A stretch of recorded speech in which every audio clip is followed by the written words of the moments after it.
परम सत्कारयोग साध संगत जी,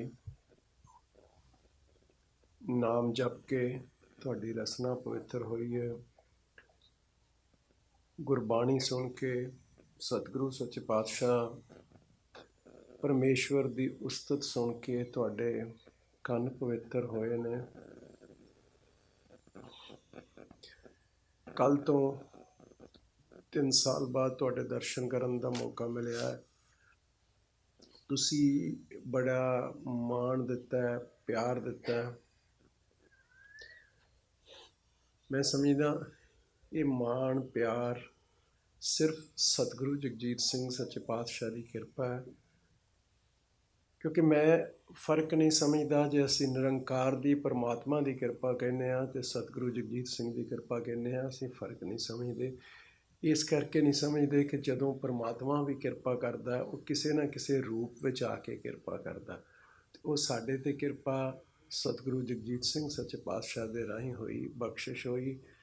तुसी ये मान दिता अपने नुक्स की ने, अपने च की कमियां हुंदियां ने, इंसान नूं आपो विच ही पता हुंदा है। इन्नी उच्ची बिरती भी किसी नूं बख्शदा है कि कोई अपने नुक्स दस सके। सो इन्ने छोटे हुंदियां होया इन्ना तुसी मान दिते हो।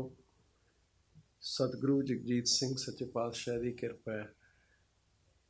ਜਿਹੜੀਆਂ ਆਪਾਂ ਗੱਲਾਂ ਕਰਦੇ ਹਾਂ, ਆਪਾਂ ਬਖਸ਼ਿਸ਼ ਦੀ ਗੱਲ ਕਰਦੇ ਹਾਂ, ਆਪਾਂ ਸਿੱਖੀ ਦੀ ਗੱਲ ਕਰਦੇ ਹਾਂ। ਮੈਂ ਸਿਰਫ ਅੱਜ ਮੇਰਾ ਬੋਲਣ ਦਾ ਇਹ ਮਤਲਬ ਸੀ ਕਿ ਸਿੱਖੀ ਵਾਕਈ ਬਹੁਤ ਸੋਹਣੀ ਹੈ। ਜੇ ਤੁਸੀਂ ਸਿੱਖੀ ਨੂੰ ਸਮਝਦੇ ਹੋ ਤੇ ਸਿੱਖੀ ਬਹੁਤ ਸੋਹਣੀ ਹੈ। ਮੈਂ ਕਿਸੇ ਧਰਮ ਨੂੰ ਮਾੜਾ ਨਹੀਂ ਕਹਿੰਦਾ, ਸਾਰੇ ਹੀ ਧਰਮ ਚੰਗੇ ਨੇ। ਪਰ ਹੁੰਦਾ ਕੀ ਹੈ, ਜਦੋਂ ਚੱਲਦਾ ਰਹਿੰਦਾ ਹੈ, ਚਲਦਿਆਂ ਚਲਦਿਆਂ ਕੀ ਹੁੰਦਾ ਕਿ ਬਹੁਤੇ ਧਰਮ ਸਾਡੇ ਵਿੱਚ ਵੀ ਹੋ ਰਿਹਾ, ਆਪਾਂ ਕਰਮ ਕਾਂਡਾਂ ਤੱਕ ਸੀਮਤ ਹੋ ਜਾਂਦੇ ਹਾਂ। ਅਸੀਂ ਸਾਡੇ ਸੱਚੇ ਪਾਤਸ਼ਾਹ ਨੇ ਕੀ ਹੁਕਮ ਕੀਤਾ ਉਹ ਸਮਝਣ ਤੱਕ ਨਹੀਂ ਪਹੁੰਚਦੇ। ਸੋ ਮੈਂ ਅਰਜ਼ ਬੇਨਤੀ ਇਹ ਕਰਨੀ ਚਾਹੁੰਦਾ ਕਿ ਜੇ ਅਸੀਂ ਇਹ ਸਮਝ ਸਕੀਏ ਕਿ ਸਿੱਖੀ ਕੀ ਹੈ, ਸਿੱਖੀ ਦਾ ਆਧਾਰ ਕੀ ਹੈ। ਆਪਾਂ ਨੂੰ ਬੇਸ਼ੱਕ ਸਾਰੇ ਹੀ ਸਾਡੇ ਸਤਿਗੁਰੂਆਂ ਨੇ ਕਿਰਪਾ ਕੀਤੀ, ਪਰ ਸਿੱਖੀ ਦਾ ਆਧਾਰ ਅਸੀਂ ਕੀ ਲੈ ਕੇ ਚੱਲਦੇ ਹਾਂ? ਸਿੱਖੀ ਦਾ ਆਧਾਰ ਅਸੀਂ ਗੁਰਬਾਣੀ ਲੈ ਕੇ ਚੱਲਦੇ ਹਾਂ। ਸਿੱਖੀ ਦਾ ਸਿਧਾਂਤ ਕੀ ਹੈ? ਸਿੱਖੀ ਦਾ ਸਿਧਾਂਤ ਗੁਰਬਾਣੀ ਹੈ। ਸੋ ਜੇ ਗੁਰਬਾਣੀ ਨੂੰ ਅਸੀਂ ਸਮਝ ਕੇ ਉਹਦੇ ਮੁਤਾਬਕ ਅਸੀਂ ਚੱਲਦੇ ਹਾਂ ਤਾਂ ਸਾਨੂੰ ਸਿੱਖੀ ਪਿਆਰੀ ਲੱਗਣ ਲੱਗ ਜਾਂਦੀ। ਸਾਨੂੰ ਸਿੱਖ ਹੋਣ ਦਾ ਮਾਣ ਹੋ ਜਾਂਦਾ ਹੈ।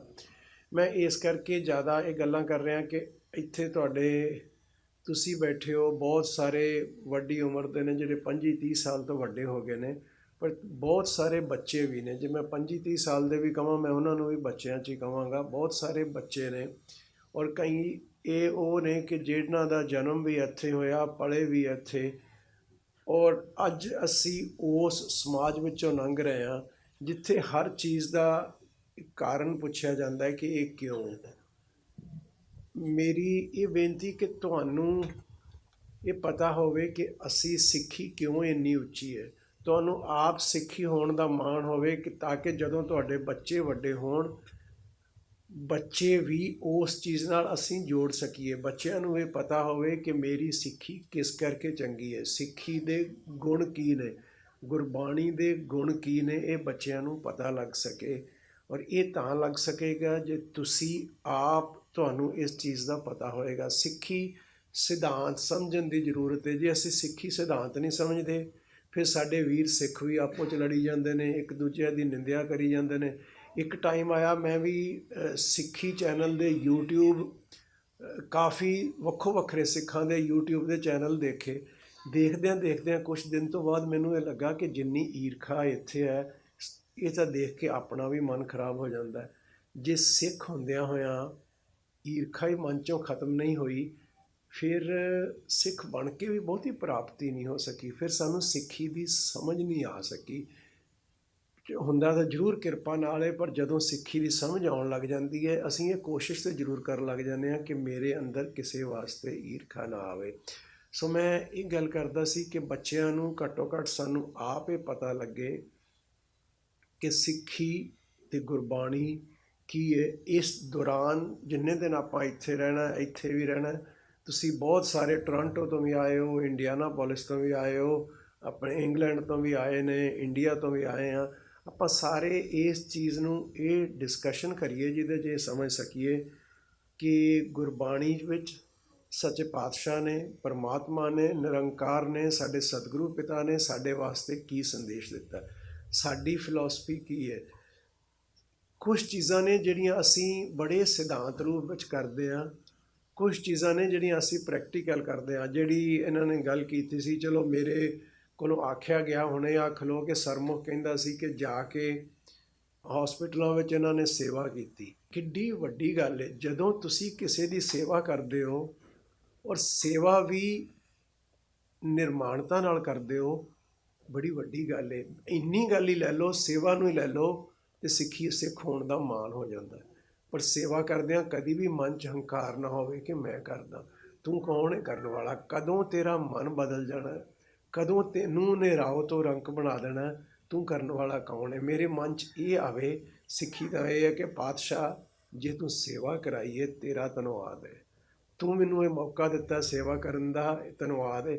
ਸਮਝਦਾ ਕਿ ਇਹ ਸਾਡੇ ਸਤਿਗੁਰੂ ਸੱਚੇ ਪਾਤਸ਼ਾਹ ਦੀ ਕਿਰਪਾ ਹੈ ਕਿ ਇਸ ਔਖੇ ਸਮੇਂ ਦੇ ਦੌਰਾਨ ਇੱਥੇ ਹੋਰ ਸੰਸਥਾਵਾਂ ਨੇ ਵੀ ਕੀਤੀ ਹੋਵੇਗੀ, ਪਰ ਮੈਂ ਜੇ ਵਾਪਸ ਭਾਰਤ ਵਿੱਚ ਦੇਖਾਂ ਤੇ ਜਿੰਨੀ ਸਿੱਖਾਂ ਨੇ ਸੇਵਾ ਕੀਤੀ ਹੈ, ਸਿੱਖ ਸ਼ਾਇਦ ਸਾਰਿਆਂ ਤੋਂ ਘੱਟ ਗਿਣਤੀ ਦਾ ਧਰਮ ਹੈ ਉਸ ਦੇਸ਼ ਵਿੱਚ, ਪਰ ਜਿੰਨੀ ਸੇਵਾ ਸਿੱਖਾਂ ਨੇ ਕੀਤੀ ਹੈ ਸ਼ਾਇਦ ਸਾਰਿਆਂ ਨੇ ਰਲ ਕੇ ਵੀ ਨਾ ਕੀਤੀ ਹੋਵੇ। ਔਰ ਇਹਦੇ ਵਿੱਚ ਸਿੱਖਾਂ ਦਾ ਕਿੰਨਾ ਉੱਚਾ ਨਾਮ ਹੋਇਆ, ਕਿਸ ਤਰ੍ਹਾਂ ਕਦੀ ਆਕਸੀਜਨ ਦੇ ਲੰਗਰ ਲੱਗੇ, ਕਿਸ ਤਰ੍ਹਾਂ ਗਰੀਬਾਂ ਨੂੰ ਲੰਗਰ ਛਕਾਇਆ ਗਿਆ, ਬੜੀ ਔਖੇ ਟਾਈਮ ਵਿੱਚ ਲੰਘੇ, ਕਿਸ ਤਰ੍ਹਾਂ ਲੇਬਰ ਗਈ, ਪਰ ਸ਼ਾਇਦ ਪੰਜਾਬ ਵਿੱਚ ਕੋਈ ਵੀ ਭੁੱਖਾ ਨਹੀਂ ਰਿਹਾ। ਘਰ ਜਾ ਕੇ ਬੈਠਿਆਂ ਨੂੰ ਜਾ ਕੇ ਇਮੀਗ੍ਰੈਂਟ ਲੇਬਰਸ ਨੂੰ ਸਿੱਖਾਂ ਨੇ ਜਾ ਕੇ ਛਕਾਇਆ। ਨਾਲ ਸਾਡੀ ਵਡਿਆਈ ਨਹੀਂ ਹੈ, ਸਾਡੇ ਸਤਿਗੁਰੂਆਂ ਦੀ ਵਡਿਆਈ ਹੈ ਜਿਨ੍ਹਾਂ ਨੇ ਸਾਨੂੰ ਇੰਨੀ ਉੱਚੀ ਸਿੱਖੀ ਦੇ ਨਾਲ ਜੋੜਿਆ। ਅਤੇ ਆਪਾਂ ਇਹ ਗੱਲਾਂ ਜ਼ਰੂਰ ਜੇ ਆਪਾਂ ਕਰਦੇ ਰਹੀਏ, ਤੁਸੀਂ ਆਪਣੇ ਢੰਗ ਨਾਲ ਕਰਦੇ ਰਹੋ। ਜਿਨ੍ਹਾਂ ਨੂੰ ਮੈਂ ਕਹਿ ਲਵਾਂ, ਜਿਹੜੇ ਤੁਸੀਂ ਯੰਗ ਪੇਰੈਂਟਸ ਹੋ, ਤੁਸੀਂ ਇੱਥੋਂ ਦੀ ਤੁਸੀਂ ਇੱਕ ਬ੍ਰਿਜ ਹੋ, ਤੁਸੀਂ ਸਾਡੀ ਪੁਰਾਣੀ ਸੰਸਕ੍ਰਿਤੀ ਵੀ ਸਮਝਦੇ ਹੋ ਕਿ ਤੁਸੀਂ ਇੱਥੋਂ ਦੀ ਮੈਂਟੈਲਿਟੀ ਵੀ ਸਮਝਦੇ ਹੋ। ਇੱਥੋਂ ਦਾ ਨੌਜਵਾਨ ਸੋਚਦਾ ਕਿਸ ਤਰ੍ਹਾਂ, ਕਿ ਤੁਹਾਨੂੰ ਇਸ ਚੀਜ਼ ਦਾ ਕੋਈ ਭੁਲੇਖਾ ਨਹੀਂ ਕਿ ਮੇਰਾ ਬੱਚਾ ਕਿਸ ਤਰ੍ਹਾਂ ਸੋਚਦਾ, ਤੁਹਾਨੂੰ ਉਹ ਸੋਚ ਵੀ ਤੁਹਾਨੂੰ ਪਤਾ ਹੈ। ਔਰ ਤੁਸੀਂ ਇਨ ਬਿਟਵੀਨ ਇੱਕ ਬ੍ਰਿਜ ਬਣਨਾ ਹੈ। ਉਹ ਬ੍ਰਿਜ ਬਣ ਕੇ ਆਪਾਂ ਉਸ ਸਿੱਖੀ ਨੂੰ ਰੱਖਣਾ, ਕਿ ਸਿੱਖੀ ਨੂੰ ਜਿਹੜੀ ਬੇਸ਼ੱਕ ਸਾਡੇ ਕੋਲ ਉਹ ਸ਼ੁਰੂਆਤ ਕੀਤੀ ਗੁਰੂ ਨਾਨਕ ਦੇਵ ਸੱਚੇ ਪਾਤਸ਼ਾਹ ਨੇ, ਪਰ ਸਾਡੇ 'ਤੇ ਜਿਸ ਨਾਨਕ ਦੇ ਰੂਪ ਵਿੱਚ ਕਿਰਪਾ ਕੀਤੀ ਉਹ ਸਤਿਗੁਰੂ ਜਗਜੀਤ ਸਿੰਘ ਨੇ ਕਿਰਪਾ ਕੀਤੀ। ਸਿੱਖੀ ਨੂੰ ਜਿਉਂ ਕੇ ਦਿਖਾਇਆ। ਕਹਿੰਦਾ ਗੁਰਬਾਣੀ ਦਾ ਸਤਿਕਾਰ ਬੜਾ ਸੌਖਾ ਹੈ ਕਿ ਗੁਰਬਾਣੀ ਨੂੰ ਮੱਥਾ ਟੇਕ ਲਿਆ, ਉਹ ਰੁਮਾਲੇ ਜ਼ਿਆਦਾ ਦੇ ਲਏ, ਵੱਡੇ ਪੀੜੇ 'ਤੇ ਰੱਖ ਲਿਆ, ਬੜਾ ਸੌਖਾ ਹੈ, ਪਰ ਗੁਰਬਾਣੀ ਨੂੰ ਜਿਉਣਾ ਬੜਾ ਔਖਾ ਹੈ। ਸਤਿਗੁਰੂ ਸੱਚੇ ਪਾਤਸ਼ਾਹ ਨੇ ਗੁਰਬਾਣੀ ਨੂੰ ਜਿਉਂ ਕੇ ਸਾਡੇ ਸਾਹਮਣੇ ਉਦਾਹਰਣ ਇੱਕ ਬਣਾਈ। ਮੇਰੇ ਮਨ 'ਚ ਬੈਠਿਆਂ ਆਉਣ ਡਿਆ ਸੀ। ਅਸੀਂ ਸੱਚੇ ਪਾਤਸ਼ਾਹ ਦੀ ਉਸਤਤ ਕਰਦੇ ਸੀ। ਸਰਮੁਖ ਨੇ ਵੀ ਬਚਨ ਕੀਤੇ, ਹਰਪਾਲ ਸਿੰਘ ਨੇ ਵੀ ਬਚਨ ਕੀਤੇ ਕਿ ਸੱਚੇ ਪਾਤਸ਼ਾਹ ਨੇ ਕਿਸ ਤਰ੍ਹਾਂ ਕਿਰਪਾ ਕੀਤੀ, ਕਿਸ ਤਰ੍ਹਾਂ ਉਸ ਗਰੀਬੀ 'ਚੋਂ ਕੱਢ ਕੇ ਸਾਨੂੰ ਰਾਜ ਭਾਗ ਬਖਸ਼ਿਆ। ਮਨ 'ਚ ਆਉਂਦਾ ਸੀ ਇਸ ਤਰ੍ਹਾਂ ਵੀ ਕਿਰਪਾ ਰਵੇ, ਅਤੇ ਗੁਰਬਾਣੀ ਉਸ ਤੋਂ ਵੀ ਕਿੰਨੀ ਉੱਚੀ ਹੈ, ਸਾਨੂੰ ਉਹ ਵੀ ਅਵਸਥਾ ਬਖਸ਼ ਦੇਣ। ਜੇ ਕਦੀ ਮੁਸ਼ਕਿਲ ਵੀ ਆਵੇ ਤਾਂ ਇਹ ਆਵੇ ਮਨ ਵਿੱਚ, ਜੋ ਰਾਜ ਦੇਹ ਤਾਂ ਕਵਨ ਵਡਾਈ, ਜੋ ਭੀਖ ਮੰਗਾਵੇ ਤਾਂ ਕਿਆ ਘਟ ਜਾਈ। ਉਹ ਕਿੰਨੀ ਵੱਡੀ ਗੱਲ ਹੈ। ਸਾਨੂੰ ਕੋਈ ਮੁਸ਼ਕਿਲ ਆਵੇ, ਇੱਕ ਵਾਰੀ ਸਤਿਗੁਰੂ ਪ੍ਰਤਾਪ ਸਿੰਘ ਸੱਚੇ ਪਾਤਸ਼ਾਹ, ਇੱਕ ਵਾਰੀ ਇਹ ਵੀ ਬੜੇ ਪਿਆਰ ਨਾਲ ਆਖੀਏ, ਧੰਨ ਸਤਿਗੁਰੂ ਪ੍ਰਤਾਪ ਸਿੰਘ ਸੱਚੇ ਪਾਤਸ਼ਾਹ। ਸਤਿਗੁਰੂ ਪ੍ਰਤਾਪ ਸਿੰਘ ਸੱਚੇ ਪਾਤਸ਼ਾਹ ਆਪਣੇ ਬਚਨਾਂ ਵਿੱਚ ਕਰਦੇ ਨੇ, ਇੱਕ ਵਾਰੀ 10ਵੇਂ ਪਾਤਸ਼ਾਹ ਦੇ ਚਰਨਾਂ ਵਿੱਚ ਸੀਸ ਝੁਕਾਈਏ ਅਤੇ ਆਖੀਏ, ਧੰਨ ਗੁਰੂ ਗੋਬਿੰਦ ਸਿੰਘ ਸੱਚੇ ਪਾਤਸ਼ਾਹ। ਤੁਸੀਂ ਪੜ੍ਹਿਆ, ਤੁਸੀਂ ਸੁਣਿਆ ਕਿਸ ਤਰ੍ਹਾਂ ਅਨੰਦਪੁਰ ਸਾਹਿਬ ਵਿੱਚ 10ਵੇਂ ਪਾਤਸ਼ਾਹ ਦਾ ਇੱਕ ਬਾਦਸ਼ਾਹੀ ਠਾਠ ਸੀ। ਉਹ ਫਕੀਰ ਹੁੰਦਿਆਂ ਹੋਇਆਂ ਵੀ, ਪਾਤਸ਼ਾਹ ਹੁੰਦਿਆਂ ਹੋਇਆਂ ਵੀ ਇੱਕ ਬਾਦਸ਼ਾਹੀ ਠਾਠ ਸੀ। ਕਿਸ ਤਰ੍ਹਾਂ ਘੋੜੇ ਸੀ, ਕਿਸ ਤਰ੍ਹਾਂ ਹਾਥੀ ਸੀ, ਕਿਸ ਤਰ੍ਹਾਂ ਮੱਥਾ ਟੇਕਦਾ ਸੀ, ਉਹ ਕਿਸੇ ਬਾਦਸ਼ਾਹ ਨਾਲੋਂ ਘੱਟ ਨਹੀਂ ਸੀ। ਅਤੇ ਜਦੋਂ ਸੱਚੇ ਪਾਤਸ਼ਾਹ ਉੱਥੋਂ ਕਿਲ੍ਹੇ ਵਿੱਚੋਂ ਨਿਕਲੇ ਨੇ, ਕਿਸ ਤਰ੍ਹਾਂ ਦੱਬ ਨੇ ਚਰਨ ਉਡਾ ਦਿੱਤੇ, ਚਰਨਾਂ ਵਿੱਚੋਂ ਖੂਨ ਵਗਦਾ ਸੀ। ਫਿਰ ਚਮਕੌਰ ਸਾਹਿਬ ਵਿੱਚ ਕਿਸ ਤਰ੍ਹਾਂ ਵੱਡੇ ਸਾਹਿਬਜ਼ਾਦੇ ਸ਼ਹੀਦ ਹੋਏ। ਮੈਂ ਇੱਥੇ ਇਹ ਵੀ ਗੱਲ ਕਰਾਂਗਾ ਕਿ ਬੱਚਿਆਂ ਨੂੰ ਪਤਾ ਹੋਵੇ ਕਿ ਸਾਡੇ ਪਾਤਸ਼ਾਹ ਨੇ ਕਿਸ ਤਰ੍ਹਾਂ ਕੁਰਬਾਨੀਆਂ ਦਿੱਤੀਆਂ ਨੇ। ਉਹਨਾਂ ਨੇ ਨਿਰੀ ਬਾਦਸ਼ਾਹੀ ਨਹੀਂ ਭੋਗੀ, ਉਹਨਾਂ ਨੇ ਕਿਸ ਤਰ੍ਹਾਂ ਕੁਰਬਾਨੀਆਂ ਦਿੱਤੀਆਂ ਨੇ ਇਸ ਧਰਮ ਵਾਸਤੇ, ਇਹਨਾਂ ਕੇਸਾਂ ਵਾਸਤੇ, ਇਹਨਾਂ 5 ਕਕਾਰਾਂ ਵਾਸਤੇ ਕਿਸ ਤਰ੍ਹਾਂ ਕੁਰਬਾਨੀਆਂ ਦਿੱਤੀਆਂ ਨੇ। ਅਤੇ ਸੱਚ ਪਾਤਸ਼ਾਹ ਸਤਿਗੁਰੂ ਪ੍ਰਤਾਪ ਸਿੰਘ ਹੁਕਮ ਕਰਦੇ ਨੇ ਕਿ ਫਿਰ ਇਹ ਨਹੀਂ ਆਖਿਆ, ਉਹੋ ਹੀ ਗੱਲ ਤੇ ਜੋ ਰਾਜ ਦੇਹ ਤਾਂ ਕਵਨ ਵਡਾਈ। ਫਿਰ ਗੁਰੂ ਗੋਬਿੰਦ ਸਿੰਘ ਸੱਚ ਪਾਤਸ਼ਾਹ ਨੇ ਇਹ ਨਹੀਂ ਆਖਿਆ ਕਿ ਰੱਬਾ ਤੂੰ ਮੇਰਾ ਕੁਛ ਨਹੀਂ ਛੱਡਿਆ, ਤੇਰਾ ਕੁਛ ਨਾ ਰਵੇ। ਫਿਰ ਇਹ ਆਖਿਆ ਸ਼ੁਕਰ ਹੈ ਇਹ ਤੇਰੀ ਅਮਾਨਤ ਸੀ, ਇਹ ਸਾਹਿਬਜ਼ਾਦੇ ਧਰਮ ਵਾਸਤੇ ਸ਼ਹੀਦ ਹੋਏ, ਤੇਰਾ ਸ਼ੁਕਰ ਹੈ। ਫਿਰ ਉਹ ਮਿੱਤਰ ਪਿਆਰੇ ਦਾ ਸ਼ੁਕਰ ਕੀਤਾ, ਉਸ ਹਾਲਾਤ ਵਿੱਚ ਵੀ ਸ਼ੁਕਰ ਕੀਤਾ। ਇਹ ਗੁਰਬਾਣੀ ਨੂੰ ਜਿਉਣਾ ਉਹ ਸੱਚ ਪਾਤਸ਼ਾਹ। ਸੋ ਮੈਂ ਇਹ ਕਰ ਰਿਹਾ ਸੀ ਕਿ ਸੱਚ ਪਾਤਸ਼ਾਹ ਸਤਿਗੁਰੂ ਜਗਜੀਤ ਸਿੰਘ ਦਾ ਵੀ ਬਚਨ ਕਰਦਿਆਂ ਹੋਇਆਂ ਸੱਚ ਪਾਤਸ਼ਾਹ ਨੇ ਗੁਰਬਾਣੀ ਨੂੰ ਜਿਉ ਕੇ ਦਿਖਾਇਆ। ਔਰ ਜੇ ਅਸੀਂ ਆਪਣੇ ਆਪ ਨਾਲ ਟੁੱਟ ਕੇ, ਆਪਣੇ ਮਨ ਨਾਲੋਂ ਟੁੱਟ ਕੇ ਸਤਿਗੁਰੂ ਨਾਲ ਜੁੜਦੇ ਹਾਂ, ਗੁਰਬਾਣੀ ਨਾਲ ਜੁੜਦੇ ਹਾਂ, ਅਸੀਂ ਸਦਾ ਹੀ ਸੁਖੀ ਵਾਲੀ ਅਵਸਥਾ 'ਚ ਪਹੁੰਚ ਜਾਂਦੇ ਹਾਂ। ਸੋ ਇਹ ਚੀਜ਼ਾਂ ਦੀਆਂ ਆਪਾਂ ਹੋਣਾ ਉਦੋਂ ਹੀ ਹੈ ਜਦੋਂ ਬਖਸ਼ਿਸ਼ ਹੋਣੀ ਹੈ। ਬਖਸ਼ਿਸ਼ ਤੋਂ ਬਿਨਾਂ ਕੁਛ ਨਹੀਂ ਹੁੰਦਾ, ਕੋਈ ਮਾਣ ਨਹੀਂ। ਫਿਰ ਇੱਕ ਸਤਿਗੁਰੂ ਪ੍ਰਤਾਪ ਸਿੰਘ ਸੱਚ ਪਾਤਸ਼ਾਹ ਦਾ ਬਚਨ ਯਾਦ ਆਉਂਦਾ। ਸੱਚ ਪਾਤਸ਼ਾਹ ਹੁਕਮ ਕਰਦੇ ਨੇ ਜੇ ਕਿਸੇ ਵੇਲੇ ਨਾਮ ਜਪਣ ਲਾ ਦਿੰਦਾ, ਫਿਰ ਇੱਕ ਹੋਰ ਕੰਡਾ ਅੰਦਰ ਪੈਦਾ ਹੁੰਦਾ ਕਿ ਮੈਂ ਕਰਦਾ।